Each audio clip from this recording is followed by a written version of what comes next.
You're scrolling through your feed, and then one day, you notice someone's just gone. We're going to dive into the hidden psychology behind why people do this. And trust me, it's not about just leaving.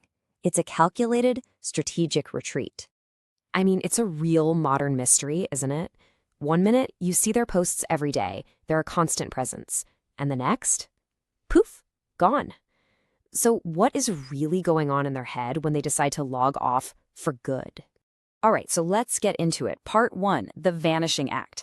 And look, forget all those dramatic ideas about someone rage quitting or running off to live in a cabin.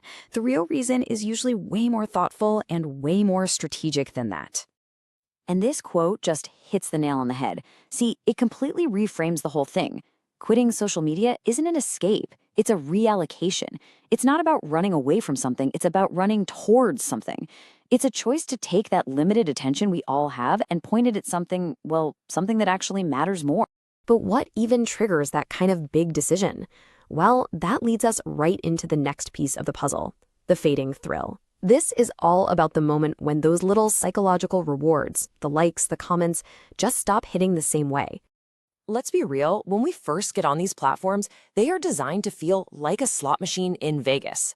Every single notification is a little jackpot. You pull the lever by refreshing the page, and you never know what little dopamine hit you're going to get. It's a seriously powerful hook. But, and this is a big but, our brains are smart. They adopt. There's actually a term for it, hedonic adaptation. It's basically why that slot machine high just can't last forever. The same reward over and over just starts to mean less. What used to be exciting just becomes normal, and eventually kind of boring. The thrill just wears off. And you've probably felt this yourself, right? That little red notification bubble doesn't give you a jolt of excitement anymore. Suddenly you need like 100 likes to feel what 10 used to give you. And before you know it, the whole thing, posting, checking, responding, it starts to feel less like fun and a whole lot more like a job. And that feeling of it being a chore, that brings us to our next huge idea, your mental budget.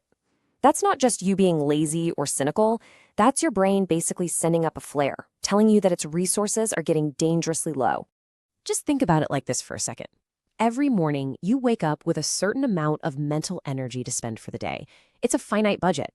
You can spend it on deep, focused work, on solving tough problems, on being there with your family, or you can let it get slowly drained by just scrolling. You only have so much in the tank, so how you spend it is everything. The sciencey term for this is cognitive bandwidth, and the key thing you got to know about it is that it gets absolutely demolished by constant low-level distraction. Every little ping, every time you switch apps, every quick glance at your feed, it's like a tiny little hole in your mental gas tank. And right here, this is the turning point. This is when people make that conscious flip. They go from being a passive consumer, just draining their bandwidth for those little short-term hits, to being an active creator. Because creating, well, it doesn't just use your bandwidth, it actually reinvests it. It lets your real thoughts finally have some room to grow.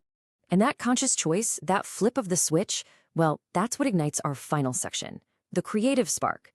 This is where the real magic happens, in that quiet space you create for yourself after you finally disconnect.